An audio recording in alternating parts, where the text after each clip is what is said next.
So, welcome back to the bike shed. Back again. It's afternoon. All looks doom and gloom out there. It's like the sky's grey, it's raining. Oh, it's horrible in the UK. A little bit cold, but hey, you just wrap up warm. Got a nice new warm hat on as well. So a little update. Obviously, we've still got the forks in bits, as you can see. So in regards to the forks, we have got a new elastomer kit coming for it, and a replacement kind of bottom out or top out elastomer that goes on the SX cartridge system as well. I've got 90 cc's of 5-weight fork oil for it as well.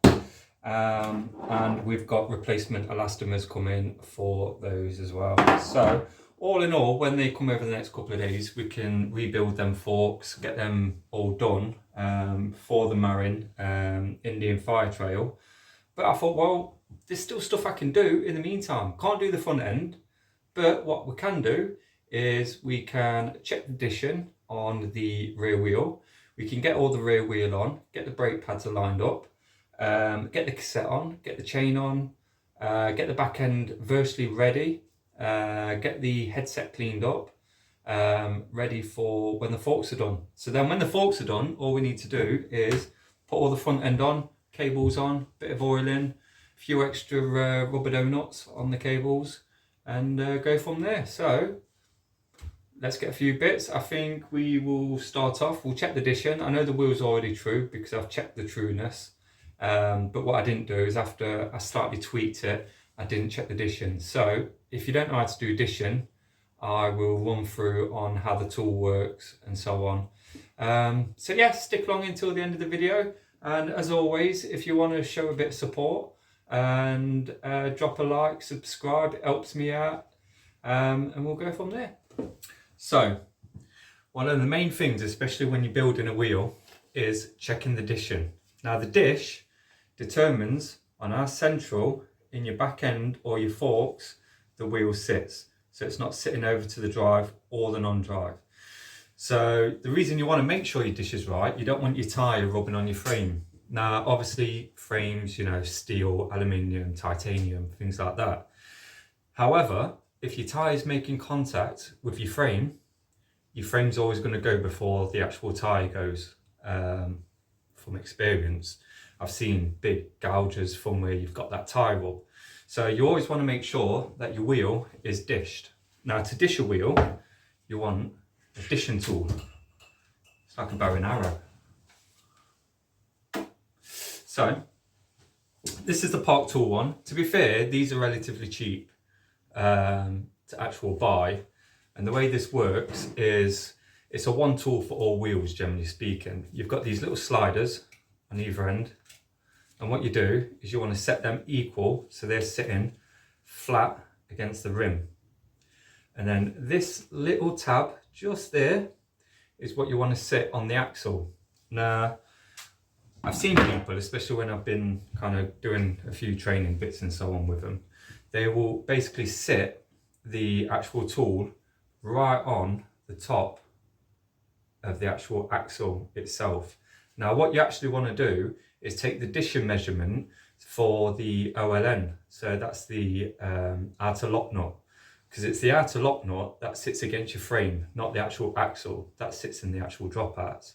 So the way you want to do this is you want to place this on and make sure that you've got both of the black squares sitting nice and flat on your actual wheel. And then this tool's relatively new, so you might find that they are a bit stiff even if you loosen that off. So put it up. So what we'll do is we'll put this on and then we will set it, as you can see just there, using my face as a reference, and we will set that all the way down so it's sitting on the actual outer lock nut itself that sits against the frame, not on top.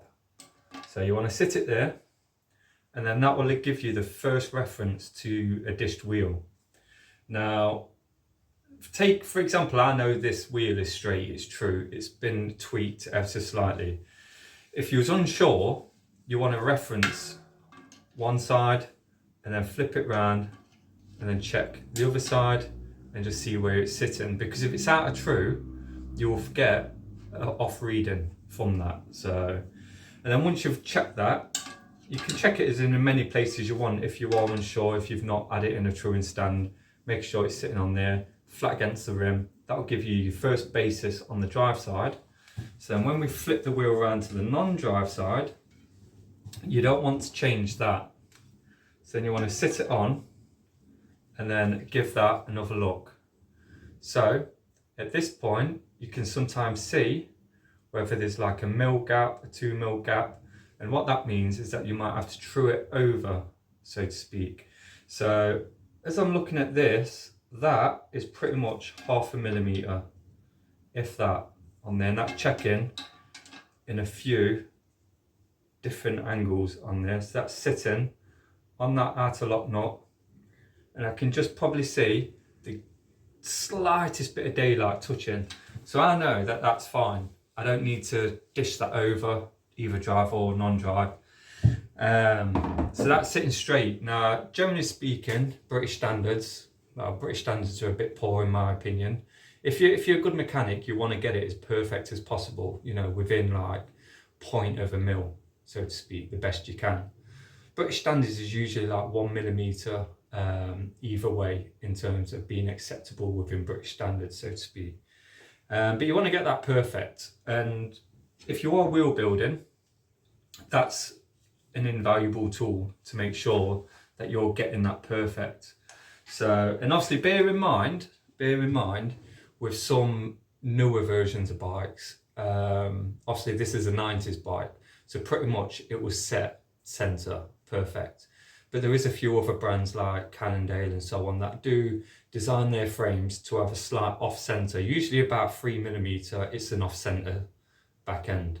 So always know what you're working with in terms of your bike and so on.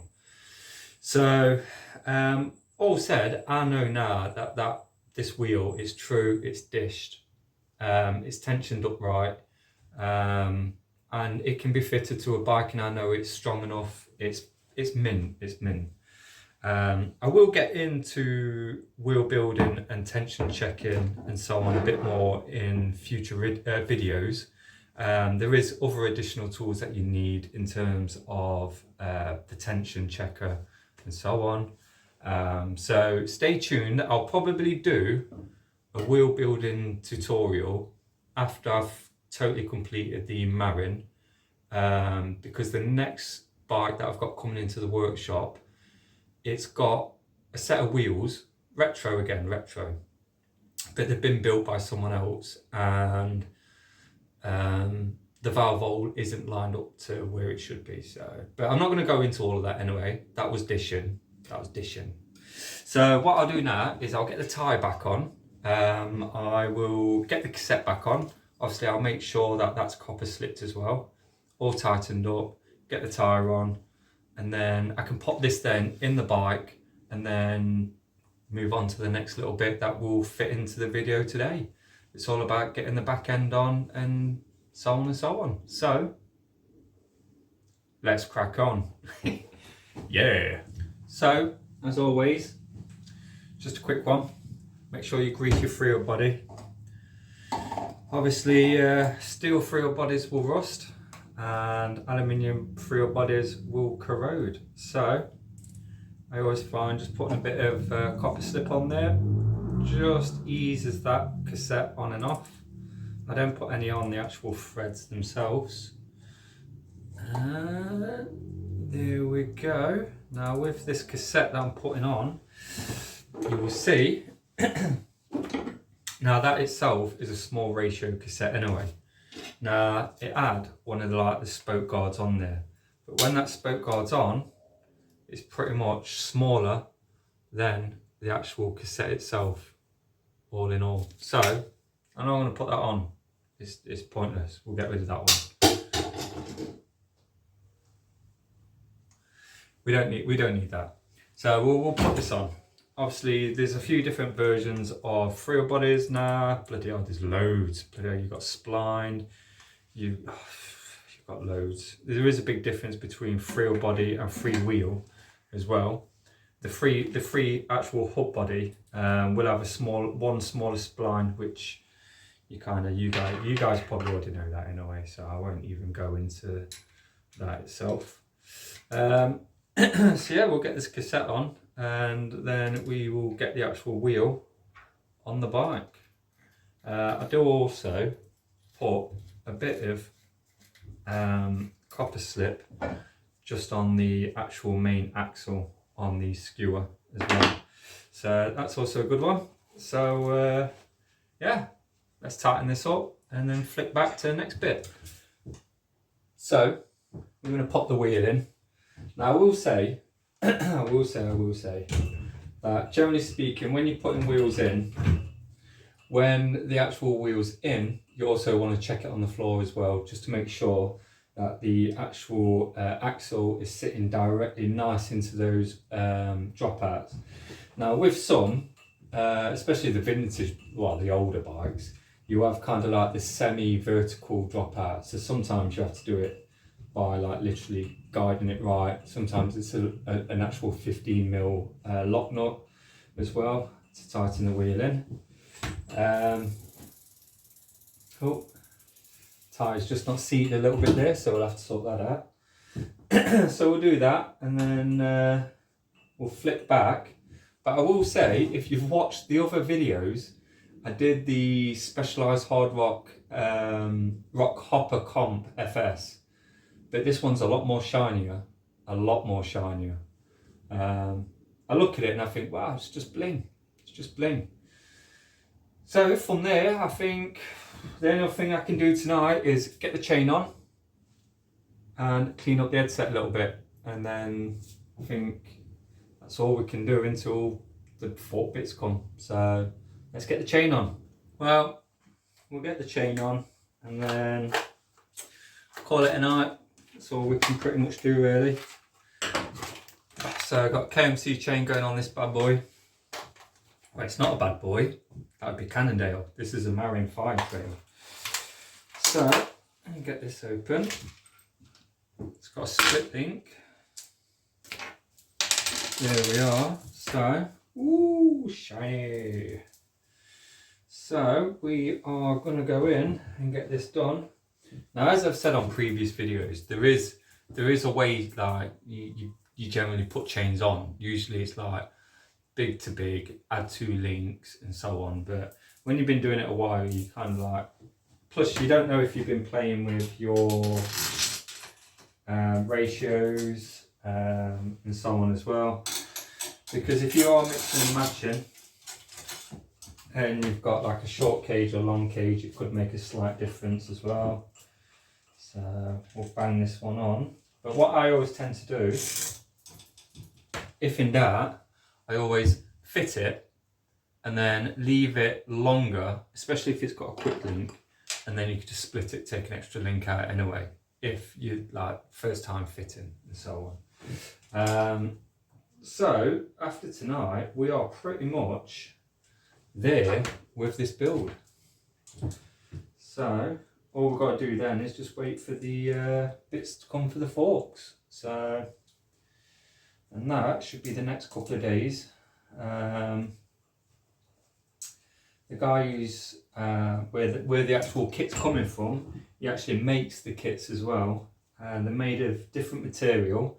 I'll have to get the details about that, and then what I'll do is I will also give him a shout out as well for it. And I guess if you are in the UK and you're doing vintage forks, he does all kits for all different forks, so generally speaking it's probably a good guy to actually have on your list if you are doing this kind of stuff. So that snapped in perfect there.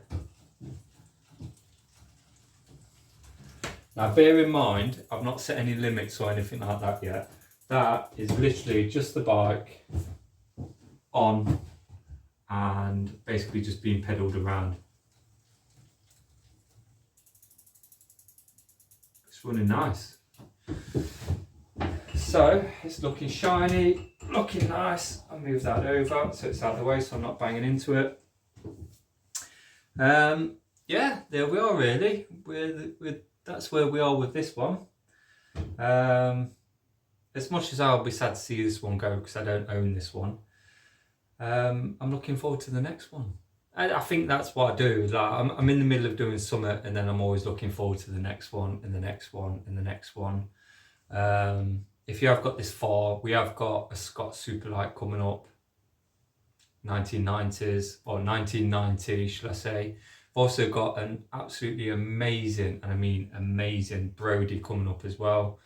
But like I say, once this one's done, we're going to do some wheel building tutorials. I'm going to walk you through the entire process on how I do it.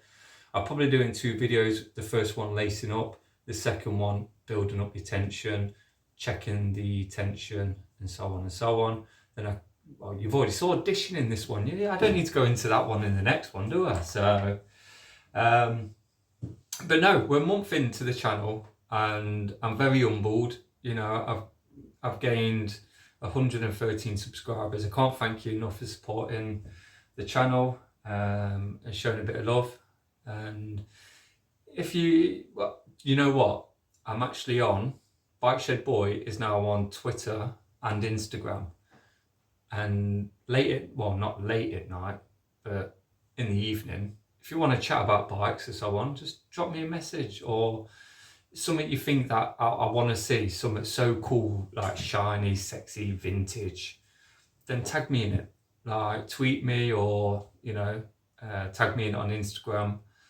And then, yeah, I'd love to see that kind of stuff anyway. So we'll go from there. We'll call that a night on this video. And if you got this far, I appreciate every single one of you. Thank you for watching. And I'll see you next time. Peace out. See you.